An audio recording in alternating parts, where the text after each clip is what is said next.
Cette petite abeille, elle s'appelle Maya.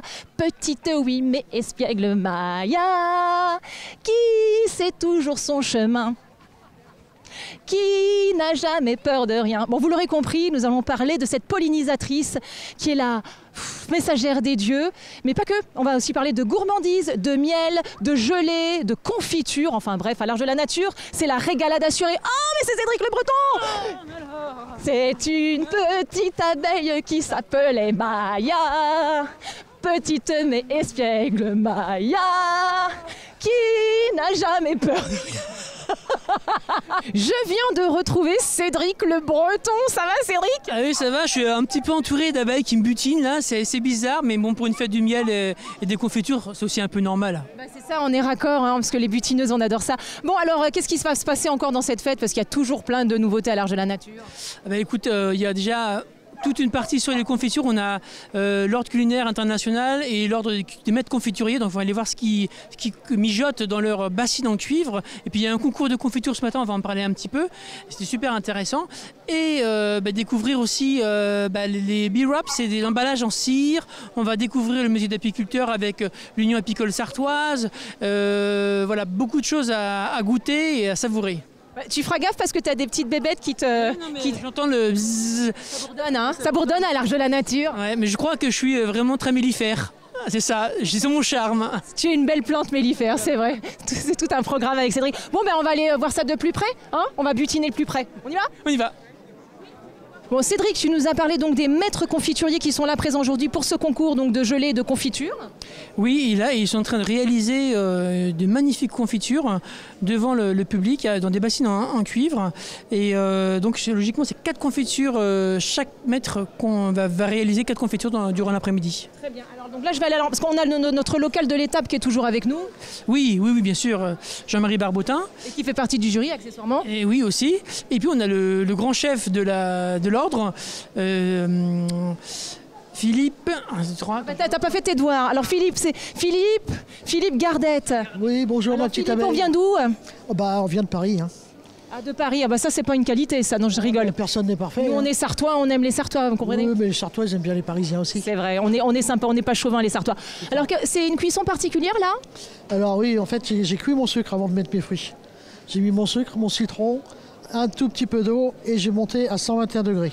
Et alors du coup, est-ce que ça donne un goût différent à la confiture, une texture différente? Absolument, tout à fait. Quand je suis arrivé à 121, je rajoute mes fruits et surtout beaucoup d'amour.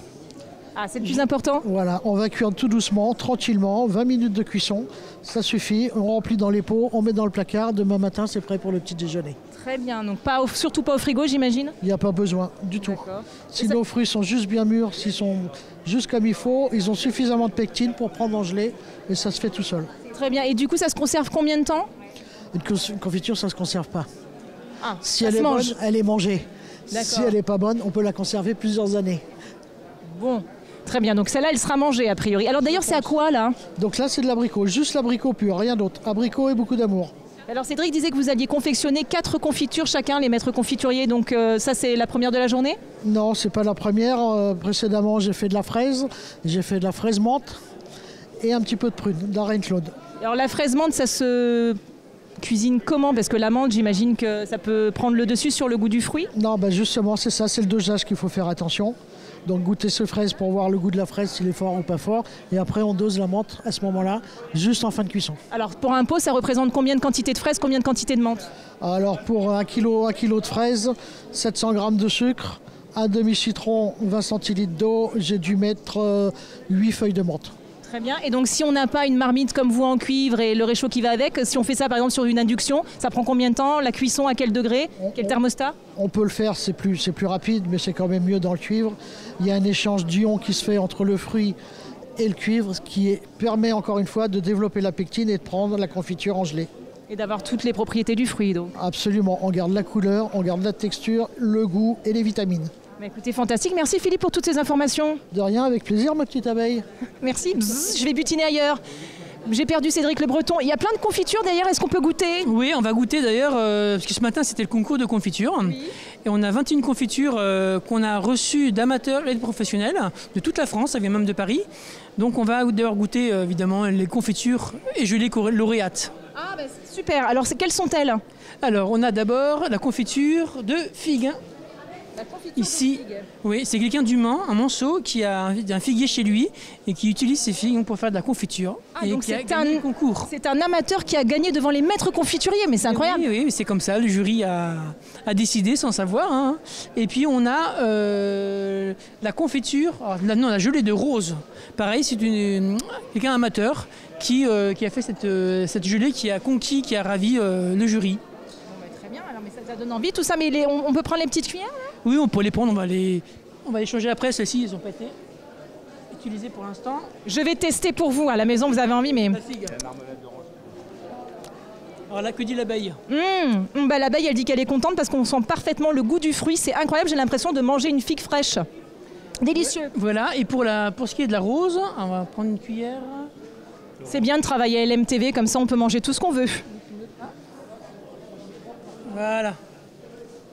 Gelée de rose. Ah là là, c'est fin, c'est super bon. Oui. Il y a plein de petites saveurs après en bouche. Le jury, c'est vraiment le saveur de la rose qui reste en bouche. Hein. C'est incroyable. Bon, on continue parce qu'on est venu aussi pour les abeilles. Et oui, on va voir des apiculteurs quand même qui prennent soin de nous. Eh ben c'est ça, qui prennent soin de nous. Des abeilles autour de mon chapeau. C'est ça. Allez, on y va.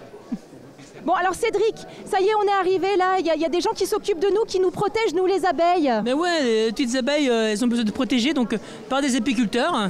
Et en Sarthe, on a l'Union apicole sartoise. Il y a Christelle de cette union qui va nous parler justement du rôle de l'apiculture et puis de ce que fait l'association pour défendre les abeilles. Bonjour Christelle, ça va bien? Ça va très bien, merci. Alors expliquez-nous comment vous intervenez, vous, sur le terrain, comment vous sensibilisez les gens à nos problèmes, nous, en tant qu'abeilles? Alors, nous, l'USAS, on est là pour accompagner les humains qui veulent s'occuper des petites abeilles. On est un rucher école, donc on est formateur. On a des groupes d'initiation donc qui commencent à peu près en janvier pour finir en octobre, sur toute une année d'apiculture. Et puis, voilà. Ça se décline comment, cette année d'apiculture? Donc, au printemps, on vérifie que tout le monde va bien, que la reine a repris sa ponte, que le couvain est de plus en plus nombreux pour permettre ensuite à plein de petites abeilles d'aller au printemps butiner toutes les fleurs du printemps. Alors là, vous avez amené des choses avec vous. Qu'est-ce que c'est? Donc, la ruche est faite en plusieurs morceaux. Ça, c'est le corps de la ruche, avec à l'intérieur différents cadres. Donc, les abeilles sur ces cadres-là, elles pondent. Elles font leur réserve de miel. C'est vraiment leur maison, leur vie, ici. Nous, on le vérifie qu'il y a la ponde, qu'elles ont assez de réserve. Et à certains moments dans l'année, on peut se dire, on va essayer de récolter un peu de miel. Alors, à quel moment précisément? Alors, ça, c'est au printemps, donc souvent au mois d'avril. Et ensuite, sur l'été, à partir de fin juin, début juillet.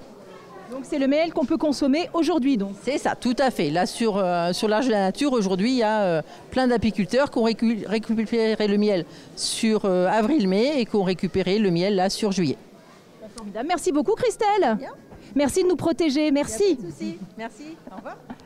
Donc Cédric, dans les multiples choses que vous proposez dans cette fête du miel et des confitures, il y a un super atelier. Oui, là pour les enfants, on a adapté pour les enfants, c'est un atelier Be Wrap, c'est en fin de compte un emballage en tissu que les enfants découpent et après ils vont mettre dessus et ils vont faire fondre de la cire d'abeille. Très bien, bon, ils vont la faire fondre comment? On va voir ça avec un fer à repasser. Très bien. Et donc c'est réutilisable après pour faire un couvercle. Donc comme un opercule en fait. Voilà, complètement. Et donc ça permet de conserver la nourriture? Oui, tout à fait. Et c'est réutilisable, donc c'est très écolo et ça sent super bon. Ça c'est important aussi, hein, parce que évidemment. Et donc oui, donc c'est réutilisable tout le temps. Oui. Donc le process, tu expliquais, donc il coupe un morceau de tissu, c'est ça? Oui. Après il dispose des petites billes de cire d'abeille qui vont fondre avec le fer à repasser qui est là-bas. Très bien. Et une fois que c'est fondu avec le fer à repasser, on peut immédiatement l'appliquer sur n'importe quel pot pour protéger ou il faut attendre quand même? Alors là, je vais demander... On le laisse sécher 5 secondes, histoire que ça durcisse bien, qu'il soit bien froid. Et après, c'est utilisable tout de suite. Ah oui, donc 5 secondes, c'est très très rapide. Très rapide. Et alors, est-ce qu'il faut reprocéder à la même chose de temps en temps pour... Alors, quand vraiment on voit que la cire commence un petit peu à s'effriter, on peut repasser un coup, refaire chauffer, refaire imbiber tout le tissu et c'est reparti. Bon, Fantastique. Et alors la cire, on la trouve en magasin bio? Oui, on la trouve dans des magasins spécialisés ou magasins bio. Oui. Oui, ou magasins qui sont dédiés évidemment aux produits de la ruche. Voilà, exactement. Donc c'est un système qui est non seulement pas onéreux, en plus de ça qui est écologique et réutilisable, voilà. Oui, quand on veut. Et c'est vrai que c'est toujours sympa d'avoir créé son propre opercule, son propre couvercle pour emballer les aliments. Oui, donc c'est bien. Donc si vous avez envie de recycler, vous qui êtes à la maison, bah c'est simple. Hein, vos vieux torchons, ils vous servent plus, mais vous pouvez en faire justement des couvercles totalement bio en mettant de la cire dessus. Un petit coup de fer à repasser, on laisse reposer 5 secondes, vous l'avez compris, et après on utilise ça. C'est formidable. Bon, Cédric, avant de se quitter, est-ce qu'il y en a des petites choses à nous annoncer à l'Arche de la Nature? Mais oui, on a encore des événementiels très très intéressants, dont la fête du jardin et de la ferme le dimanche 8 septembre, avec notamment ce jardin magnifique qui sera encore plus resplendissant. Et puis après on arrivera donc au mois d'octobre, le 20 octobre, avec la fête du cheval percheron et de l'âne. Et puis le 3 novembre, la fête de la pomme et de la châtaigne et des saveurs d'automne. Bon, bah, c'est fantastique. Moi je garde ma copine butineuse. C'est la fin de l'émission. J'espère que vous passez une belle fin d'été. Prenez soin de vous. Je vous embrasserai fort. On se retrouve la semaine prochaine pour de nouvelles aventures. Salut!